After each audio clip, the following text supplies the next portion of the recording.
నేను క్రిస్మస్ యొక్క విశేషాలని మీ అందరి ముందుకు తీసుకురావాలని నేను ఆశపడుతూ ఉన్నాను. ప్రపంచంలో అనేక పటాలు, దేవుళ్ళు, దేవతల ఫోటోలు అనేకమైన మనం రోజు చూస్తూ ఉంటాం. అనేకమైన పటాలు ఎంతో గంభీరంగా సింహాసనం మీద కూర్చొని ఉండటం మనం చూస్తూ ఉంటాం.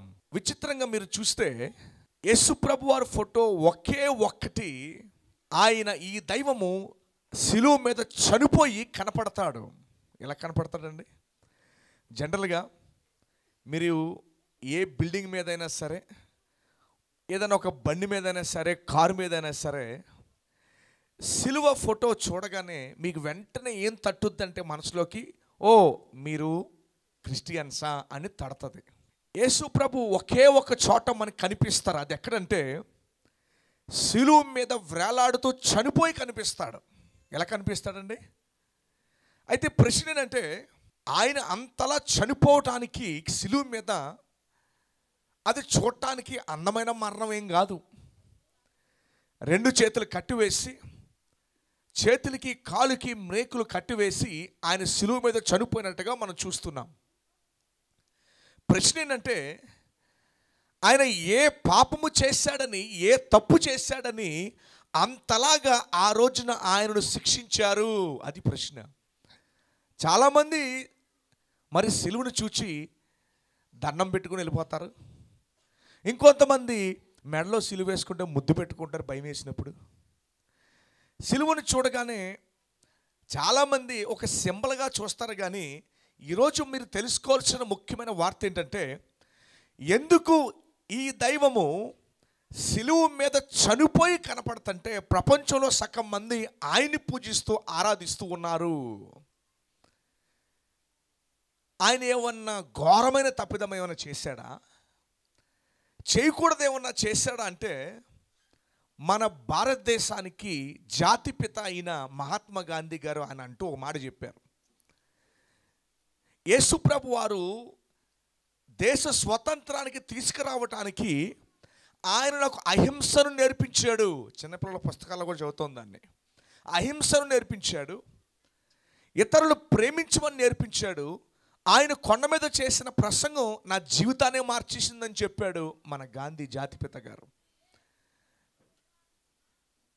ఇంకొక వ్యక్తి, ప్రాముఖ్యమైన వ్యక్తి ఒక మాట ఏం చెప్పారు అంటే, స్వామి వివేకానంద.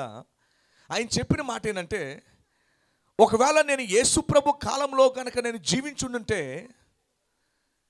యేసుప్రభు పాదాలకు నా రక్తముతో నేను ఆయనకి అభిషేకం చేసేవాడిని అని చెప్పాడు. యేసుప్రభు వారు జీవించిన పరిశుద్ధ జీవితాన్ని ఎవరూ జీవించలేదని ఆయన చెప్పుకుంటూ వచ్చారు. అయితే ప్రశ్న ఏంటంటే, మీరందరూ ఆలోచించాల్సింది, మరి యేసుప్రభు వారు ఏ తప్పు చేయనప్పుడు, ఏ పాపము చేయనప్పుడు ఆయన అంతలా శిలువ మీద ఆ రీతిగా చనిపోవడానికి అసలు కారణం ఏంటి? ఎవరైనా అలాంటి వ్యక్తిని అసలు ఎందుకు చంపారు? అది పోగా ఆయనను శిలువ మీద ఉండగా ప్రపంచంలో సగం మంది ఆయనకి నమస్కారం చేసి, ఆయన నమ్ముకుంటూ, ఆయన విశ్వసిస్తూ, ఈయనే మా విమోచకుడు అని ఎందుకు ఈ ప్రజలు ఈ రీతిగా చేస్తున్నారు? ఆయన వేరే రీతిలో కనిపించచ్చుగా.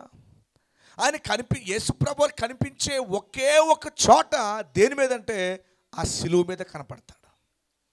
కారణం ఏంటో తెలుసండి? కారణం ఏంటో తెలుసా? మరి ఎవ్వరూ చనిపోయి కనపడరు ప్రపంచంలో. మరలా ఎంతో గంభీరంగా ఘనతగా కనిపిస్తారే, కానీ ప్రభు ఒక్కడే చనిపోయి ఎందుకు కనిపిస్తాడనేదే ప్రపంచానికి తెలుసుకోవాల్సిన విషయం. మీరందరూ తెలుసుకోవాల్సిన విషయం. తెలియని వాళ్ళు ఉంటే, యేసుప్రభు వారు పరిశుద్ధంగా జీవించాడు. ఇప్పుడే 2 పేర్లు చెప్పాను. గాంధీ గారును స్వామి వివేకానంద యేసుప్రభు వారి గురించి పలికిన మాటలు ఇప్పుడే చెప్పా. పోనీ ప్రపంచంలో బ్రతికిన ఒక్క వ్యక్తి కూడా ప్రభు అంటే మాకు వద్దు అని అనుకున్న వ్యక్తి కూడా ఆయన ఈ తప్పు చేశాడు, ఈ అబద్ధం ఆడాడు అని ఇప్పటికొచ్చి ప్రపంచంలో ఎవ్వరూ ప్రభు మీద నేరం మోపనది. అంత ఘోరమైన శిలువ మరణం ఎలాగ ఆయన పొందాడు? ఇదే ప్రశ్న. దయచేసి గమనించండి. ప్రభువారు ఒక మాటని చెప్పారు.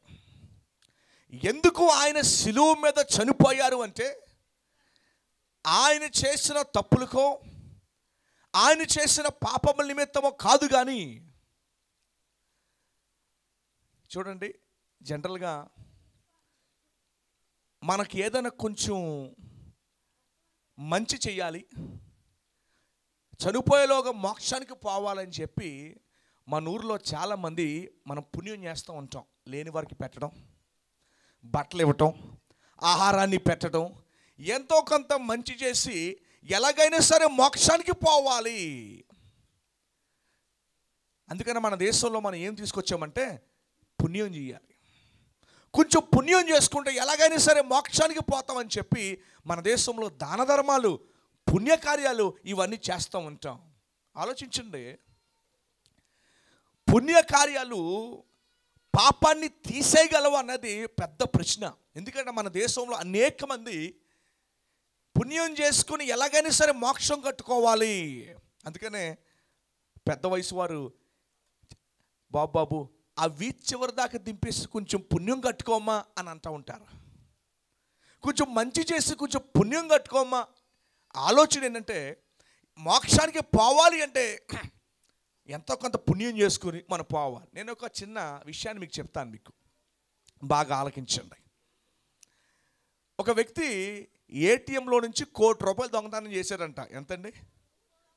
ఏటీఎంలో నుంచి ₹1,00,00,000 దొంగతనం చేసి అందులో ₹90,00,000 తన ఊరిలో దాన ధర్మాలు చేసేసాడంట. ఏం చేశాడు? పోలీసు వారు అతన్ని 10 లక్షల రికవరీతో పట్టుకున్నారు. కోర్టు బోన్లో నిలబెట్టారు. జడ్జి గారు అడిగారు, ఏమయ్యా ఏంటి నువ్వు చేసిన పని? ఏటీఎంలో దొంగతనం చేస్తావు నువ్వు? అప్పుడు ఆయన అన్నాడు జడ్జి గారితో, జడ్జి గారు నేను దొంగతనం చేసిన మాటకి నిజమే, కానీ అందులో 90 లక్షలు నేను దాన ధర్మాలు చేశాను అన్నాడంట. మిగతా 10 లక్షలు పోలీసులకు దొరికేశానండి, వాళ్ళకి ఇచ్చేసాను నేను, కానీ 90 లక్షలు మాత్రం నేను దాన ధర్మాలు చేశాను అన్నాడంట. జడ్జి గారు అప్పుడు అబ్బా మంచి పని చేసావయ్యా అంటాడా? అంటాడండి? చాలా మంచి పని చేసావు అంటాడా? నీకు శిక్ష వేయి, నేను నువ్వు మంచి పని చేసావు అంటాడు జడ్జి గారు. లోపల తీసుకెళ్ళి ఉతికి నువ్వు 90 లక్షలు ఎలా తీసుకొస్తావు నాకు తెలియదు, తీసుకురా అని చెప్పి రాసి జైలు శిక్ష 5 సంవత్సరాలు 3 సంవత్సరాలు వేస్తాడు. అవునా? మన చట్టాలు అలాగే కదా పనిచేసాయి. పో నువ్వు ఏదైనా మంచి చేసావు వదిలేద్దాం అంటాడా? ఇంకొకటి చెప్తాను, మీరు ఏదో ఒక వస్తువు కొనుక్కోవాలని చెప్పి ఇంట్లో ₹1,00,000 దాచుకున్నారు. ఎంత దాచుకున్నారండి? ₹1,00,000 దాచుకున్నారు. మీరు దాచుకుంటే ఎవరో వచ్చి మీ పక్కింటి నుంచి ఆ ₹1,00,000 దొంగతనం చేసేసి ఊర్లో అందరికి భోజనాలు పెట్టేశారంట. ఊర్లో అందరికీ భోజనాలు పెట్టేశారు. ఈ విషయం పోలీసులు తెలిగేసరికి, మీరు వెళ్ళి కంప్లైంట్ పెట్టేసరికి ఆ భోజనాలు పెట్టిన వ్యక్తి ఏమనుకోకండి భోజనాలు కదా పెట్టింది అంటే మీరు ఊరుకుంటారా? ఉంటే నీ డబ్బులతో చేసుకో, నా డబ్బులతో ఏంటి? చూడండి, దొంగతనం చేసి దానికి ప్రాయశ్చిత్తంగా మంచి చేసేస్తే మన కోర్టులో మీరు ఒప్పుకోరు, మీ మనస్సాక్షి కూడా ఒప్పుకోదు. కోర్టు ఏం చెప్తుందంటే పాపం లెక్క పాపందే, పుణ్యం లెక్క పుణ్యందే. అయితే మనం ఏం చేస్తామంటే చేసినవి అన్నీ చేసేసి ఎలాగైనా సరే మోక్షం పోవటానికి కొంత పుణ్యం చేసి గట్టెక్కేద్దాం అనుకుంటున్నారు. దయచేసి గమనించండి, బైబిల్ గ్రంథం ఒక విషయాన్ని స్పష్టం చేస్తుంది. దేవుడు చాలా పరిశుద్ధుడు కనుక మోక్షానికి పోయేవారు ఆయన పరిశుద్ధులుగానే ఉండాలని దేవుని వాక్యం సెలవిస్తూ, ఎందుకు యేసుప్రభు, నా మొదటి ప్రశ్న, ఎందుకు యేసుప్రభు వారు ఒక్కడే శిలువ మీద అంత దారుణంగా చనిపోయి మనకు కనిపిస్తాడు అంటే ప్రపంచంలో ఒకే ఒక సమాధానం ఉంది దానికి. ఆయన ఏదో తప్పు చేశాడని కాదు, ఆయన ఏదో పాపం చేశాడని కాదు, ఇప్పటికొచ్చి ఆయన ఈ పని చేశాడు అందుకనే చంపామని ఎవరూ చెప్పలేక, పైపెచ్చు ఆయన జీవితాన్ని, ఆయన మాటల్ని చూసినప్పుడు ఇలాంటి వాడు లేడు అని మన దేశస్తులే నా రక్తముతో నేను అభిషేకం చేస్తాను అన్నారు అంటే ఆయన మామూలు వ్యక్తి కాదు. మరి అలాంటి వ్యక్తి అంత దారుణంగా శిలువ మీద మనకు కనపడుతున్నాడంటే ప్రపంచానికి ఒకే ఒక్క సమాధానం, అదేంటో తెలుసా? మనందరి పాపాల యొక్క వెల ఆయన శిలువ మీద దేవుడు గనక తీర్చగలిగాడు. దయచేసి గమనించండి, ప్రపంచంలో అనేక మతాలు ఉన్నాయి, వేల మతాలు ఉన్నాయి. మన దేశంలో కొన్ని, ప్రపంచ దేశాల్లో మనిషి పుట్టాక అనేకమని ఉన్నాయి. ప్రతి ఒక్కటి చెప్పింది ఏంటంటే, నీ పాపాన్ని నువ్వే కడుక్కోవాలి. నీ పాపాన్ని, మానవులతో సమస్య ఏంటంటే తాగకూడదని తెలుసు, సిగరెట్ కాల్చకూడదని తెలుసు, వ్యభిచారింపకూడదని తెలుసు, అన్నీ తెలుసు. సమస్య ఏంటో తెలుసా? మానలేకపోతున్నాం.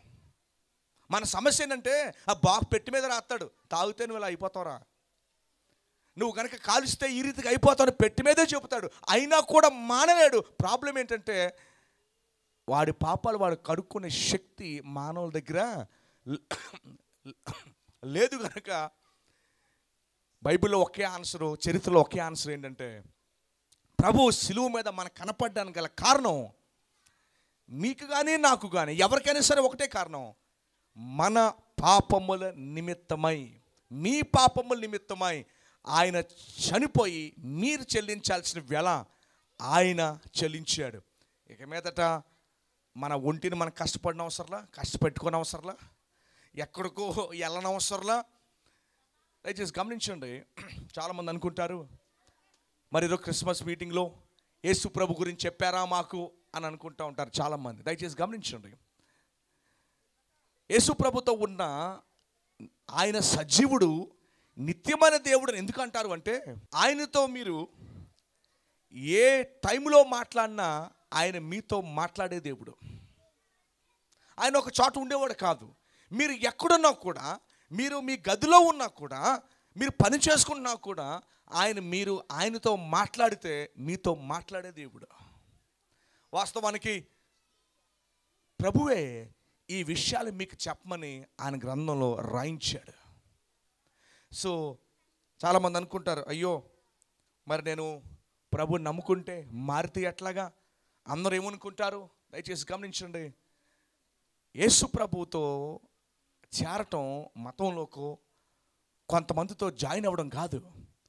నీ కొరకు చనిపోయి నువ్వు చెల్లించాల్సిన నీ పాపపు వెల ఆయన కలవరి శిలువలో ఏ పాపము లేని వాడిగా ఆయన చెల్లించి నిన్ను మోక్షానికి దగ్గర చేర్చాడు. ఇంతకు మించి యేసు ప్రభు శిలువను చూచినప్పుడు మనకి ఏ కారణం కూడా కనపడదు. ఎందుకు ఆయన శిలువ మీద ఉన్నాడు? ఒకే ఒక కారణం, మనము చేసిన పాపములకు ప్రాయశ్చితం ఆయన చెల్లించి మనలను మోక్షానికి చేర్చిన ఏకైక దైవం ప్రభు చెప్పాడు, నేనే మార్గమును అని ఆయన చెప్పాడు. అయితే ఆయన జీవితాన్ని చూచినప్పుడు, ఆయన మాటలు చూచినప్పుడు ఆయనలో ఒక అసత్యం కూడా కనపడదే, ఒక అసత్యం కూడా కనపడదు. చాలామంది ఆయన గురించి తెలియక ఆయన మావాడు కాడు, వేరే దేశస్థుడు. వాస్తవానికి దేవుళ్ళకే మనుషులు బౌండరీలు గీసేశారు. ఇంకో ఈయన ఈ దేశం వరకే, ఆయన ఆ రాష్ట్రం వరకే, ఆయన అక్కడ వాడు. దయచేసి గమనించండి, దేవుడికి బార్డర్ గీసి అంత గొప్పోడు మానవుడు కాడు. మనం దేవునికి బార్డర్లు గీయకూడదు. బైబిల్ చెప్తుంది, దేవుడు ఒక్కడే ఆయన నిన్ను ప్రేమించి నీ కొరకు వచ్చి నీ కొరకు చనిపోయి మరలా నిన్ను తీసుకువెళ్ళడానికి మోక్షానికి తిరిగి రాబోతున్నాడు. వాస్తవానికి నా మాటలు ఎవరిని మార్చలేవు, కానీ దేవుడు మాటలు మిమ్మల్ని మారుస్తాయి. దేవుడు మాటలు మారుస్తాయి. అందుకే ఇందాక మీకు మాట చెప్పాను నేను, మీరు నమ్మనవసరంలో డైరెక్ట్గా గుడ్డిగా మీరు అడిగి నమ్మచ్చు. ఈరోజు విన్న మాటలు నిజమైతే, దేవా యేసు ప్రభు నాతో మాట్లాడు. ఇలాగే ప్రపంచంలో కొన్ని వేల మంది ఇలాంటి మాటలే విని ఇంటికి వెళ్ళిన తర్వాత, ప్రభు నువ్వు ఉన్నది నిజమైతే కనుపరుచుకో, నాతో మాట్లాడు అని అడిగి తెలుసుకొని రుజువు చేర్చుకొని నమ్మి కోట్ల మందికి పంచారు, మేము మాతో ప్రభు మాట్లాడాడని, ఆయన మాకు కనుపరుచుకున్నాడని చెప్పి వేల కోట్ల మంది ప్రపంచం ఈరోజు ఇచ్చే సాక్ష్యం ఏంటో తెలుసా? నువ్వు ఆయనతో మాట్లాడితే, నీ హృదయాన్ని పెదవుల్ని ఓపెన్ చేసి ఆయనతో మాట్లాడితే, ప్రభు నువ్వు నిజమైతే ఇన్నాళ్ళు నేను నిన్ను పక్కన పెట్టిస్తాను, నువ్వు నా వాడు కాదని పక్కన పెట్టిస్తాను, ఎక్కడో వాడు అని పక్కన పెట్టిస్తాను. వాస్తవానికి దేవుడు ఒక్కడే ప్రపంచానికి. ఏమంటే మనుషులందరూ ఒకలా లేవా? అందరికీ ఒకే ముక్కు, రెండే కళ్ళు, ఒకే లాంటి రెండే చెవులు, రెండు చేతులు. నిజంగా బోల్డ్ మంది కనుక చేసి ఉండుంటే రకరకాలుగా ఉందాం మనం. ఒకరికేమో 3 కళ్ళు, ఒకడికేమో 4 చెవులు, లేకపోతే నోరేమో ఎక్కడ, రకరకాల మందు చేసి ఉండుంటే రకరకాలుగా ఉండేవాళ్ళం మనం. కానీ మనుషులు అందరం ఒకేలాగా ఉన్నాము. ఆఫ్రికా దేశంలో, అమెరికాలో, ఆస్ట్రేలియాలో, ఇండియాలో, సౌదీ అరేబియాలో ఎక్కడికి వెళ్ళిన మనుషులు ఒకేలా ఉన్నారు అంటే ఒకడే మనం చేశాడు. ఒక వ్యక్తి మనం చేశాడు కనుక ఒకేలా ఉన్నాం. నా అనుభవంలో చాలా దేశాలను చూశాను నేను. అందరి స్వభావాలు ఒకటే. మనుషులందరి స్వభావాలు ఒకేలా ఆలోచిస్తారు. మనుషులందరూ కూడా ఇంద్రం కాలుని ఎలాగ ఆలోచిస్తామో ఢిల్లీలో అలాగే ఆలోచిస్తారు. ఢిల్లీలో ఎలాగ ఆలోచిస్తారో అమెరికాలో అలాగే ఆలోచిస్తారు. ఆఫ్రికాలో అలాగే. అందరూ ఒకేలాగా ఆలోచిస్తామంటే ఒక్కడే మనల్ని చేశాడు. అయితే విషయం ఏంటో తెలుసండి, ఆ ఒకడితో నువ్వు ఆయనతో మాట్లాడితే నీకు సమాధానం ఇస్తాడు, నీకు పలికే దేవుడు. అందుకనే ప్రపంచంలో అనేక మంది తమ జీవితాలను మార్చుకుంటున్నారు. గొప్ప గొప్ప సాక్ష్యాలు. ఇంకో ఒకప్పుడు నేను నా భార్యను కొడుతూ తాగుతూ ఇష్టానుసారంగా జీవించేవాడిని, కానీ ఇప్పుడు మానేసా. ఆయన మత మార్చుడు నిన్ను మారుస్తాడు, నీ బ్రతుకును మారుస్తాడు, నీ జీవితాన్ని మారుస్తాడు, నీ ఆలోచన మారుస్తాడు, నీ కుటుంబాన్ని మారుస్తాడు. కానీ ఆయనకు పర్మిషన్ ఇవ్వాలి. ఆయన డోర్లు తోసుకుంటూ రాడు. ఆయన డోర్లు తోసుకుంటూ రాడు. నువ్వు పర్మిషన్ ఇస్తే నీ జీవితాన్ని మారుస్తాడు, నీ హృదయాన్ని మారుస్తాడు, నీకు మేలు చేస్తాడు. మనం ఏం చేసామంటే నా వాడి కాడని పక్కన పెట్టేసి ఆయన తప్పించుకుంటూ వెళ్ళిపోయేవాళ్ళం మనం. అయినా కూడా దేవుడు మరలా ఈ రాత్రి ఈ వర్తమానాన్ని మరలా మీకు తీసుకొచ్చాడు. ఇప్పుడైనా సరే మీరు వినండి. అంత ప్రేమ కలిగిన వాడు ఆ యేసు ప్రభు వారు మరలా ఈ రాత్రి మీ ఇద్దరు తీసుకొచ్చాడు. అంచేత మరి ఈ సమయంలో ఇంకా ప్రభు గురించి ఎక్కువ తెలుసుకుంటే ఎవరు అడగని అవసరంలా, డైరెక్ట్గా ఆయన్ని అడగచ్చు. ఎవరి గురించి అని మీకు తెలియాలంటే ఎవరిని అడగాలి? వారినే అడగాలి. అలాగే యేసు ప్రభువా మరి ఈరోజు నేను విన్నాను మాటలు నీ గురించి, అది నిజమైతే కనుక నేను నీతో మాట్లాడతాను, నువ్వు నాతో మాట్లాడు. ఆయన మీతో మాట్లాడతాడు, మీతో సంభాషణ చేస్తాడు. ఆయన నీతో పాటు ఉంటాడు, నిన్ను మారుస్తాడు, నేను బాగు చేస్తాడు. నువ్వు మేలు పొందుకుంటావు, నీ కుటుంబాన్ని ఆయన బాగు చేస్తాడు. అయితే నువ్వు పర్మిషన్ ఇవ్వాలి. ఏం చేయాలి? నువ్వు మాత్రం పర్మిషను ఆయన తోసుకుంటా రాడు. సో అంచేత మరి క్రిస్మస్ వర్తమానం ఏంటంటే ఆ కల్వరి శిలువలో కనిపించే ఆ దేవుడు ఎవరో తెలుసా? నీ కొరకు చనిపోయి తిరిగి లేచి మరలా నిన్ను ఆయన దగ్గరికి తీసుకువెళ్ళటానికి, మరలా మోక్షానికి తీసుకువెళ్ళడానికి నీ దగ్గరికి రాబోతూ ఉన్నాడు. ఏకైక వ్యక్తి, ఆయనలో జీవించిన వాడు, ఆయనలో మాట్లాడిన వాడు ఎవరు కూడా లేరు. ఆయన వచ్చిందే నీ కోసం. ఆయన వచ్చిందే నీ కోసము. భూమి మధ్య భాగంలో జన్మించాడు. దేవునికి ప్రాదేశానికి, కులానికి, మతానికి ఎన్నడూ అంటికట్టకూడదు. మన దేశంలో చేసిన అతి దారుణమైన పని ఏంటంటే అన్నిటికీ మనం కులం అంటకట్టేసాం, ప్రదేశం అంటకట్టేసాం, అన్నిటికీ కూడా అంటకట్టేసాం. మనం చెడిపోయింది కాక దేవుళ్ళు కూడా అంటించేసాం. అవన్నీ కూడా దేవుళ్ళు కూడా అంటించేశారు. మన వాళ్ళు ఎంత తెలివైన వాళ్ళు చూడగా వాళ్ళకు కూడా అంటించేశారు. దేవునికి వాటికి ఏం సంబంధం లేదమ్మా. దేవుడు ఒక్కడే నిన్ను చేసిన వాడు. రేపొద్దున్న మన దగ్గరికి వెళ్ళాలి అంటే ఇక్కడ సమయం ఉండగానే నీ పాపాలు నువ్వు కడుక్కోవాలి. అది తీసేయగలిగిన వాడు ఒకే ఒక పరిశుద్ధుడు. ఎందుకంటే ఇంకో గుడ్డోడికి దారి చూపించలేడు. నేలలో మునిగిపోతున్న వ్యక్తిని రక్షించాలి అంటే బయట ఉన్నవాడే కావాలి. ఊపిలో ఉన్నవాడు బయటికి లాగాలంటే ఇంకో ఊపిలో ఉన్నవాడు రక్షించలేడు. బయట ఉన్నవాడే మరలాగా తాడో కర్ర ఇచ్చి ఒక పాపిని రక్షించాలి అంటే ఏకైక పరిశుద్ధుడు ప్రపంచంలో ఆయనే కావాలి. అందుకని ప్రభు ఒక్కడే ఛాలెంజ్ చేశాడు ఈ భూమి మీద, నాలో ఏ దోషం ఉందని మీలో ఎవరైనా సరే చూపించగలరా? సో ప్రభు 2000 సంవత్సరాల క్రితం వచ్చిన వ్యక్తి కాదు.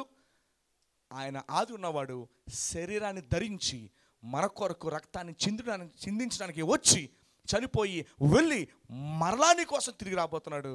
వచ్చేలాగా నువ్వు సిద్ధపడాలి. ఆయన ఒక్కడే నేను మోక్షానికి చేర్చగలిగిన ఏకైక, ప్రపంచానికి ఉన్న ఏకైక దేవుడు ఆయనే. నేను ఆయన గురించి గొప్ప చెప్పడానికి కాదు, ఆయన గురించి నిజం చెప్పడానికి వచ్చాను. నేను ఆయన గురించి డబ్బు కొట్టడానికే కాదు, ఆయన గురించి సత్యం చెప్పడానికి వచ్చాను. ఎందుకంటే ఈ సత్యము తెలియక నశించిపోతున్నారని బైబిల్ చెప్తూ ఉంది. ఆయన అందరి దేవుడు, నీకోసం వచ్చిన దేవుడు. ఆయన ఎన్నడూ వదులుకోకు. నువ్వు మాట్లాడితే ఆయన నీతో మాట్లాడతాడు. ఎందుకంటే నీకేం కావాలి? ఎవరు ఏ ఒక్కరు ఏ మనిషిని మార్చలేరమ్మా. చాలామంది అమ్మ మీరు మారుస్తున్నారు. నో, అరే మా ఇంట్లో ఇద్దరు చిన్నపిల్లలు ఉన్నారు. వాళ్ళని నేను మార్చలేను, వాళ్ళని నేను మార్చలేను. వాళ్ళే నా మాట వినరు. ఇంక మీరేం వింటారు? మిమ్మల్ని మార్చాలి అంటే నిన్ను చేసిన దేవుడే నిన్ను మారుస్తాడు. అయితే నువ్వు ఆయన అడిగితే నిన్ను మారుస్తాడు. డోర్లు వేసేస్తే కాదు, డోర్లు తెరిచి నువ్వు నిజాయితీగా ప్రభువా నువ్వు ఉంటే నాతో మాట్లాడు. ఆయన నీతో మాట్లాడి నేను రక్షించి నిన్ను బాగు చేస్తాడు. దేవుడి మాటలను దీవించును గాక. ఆమేన్.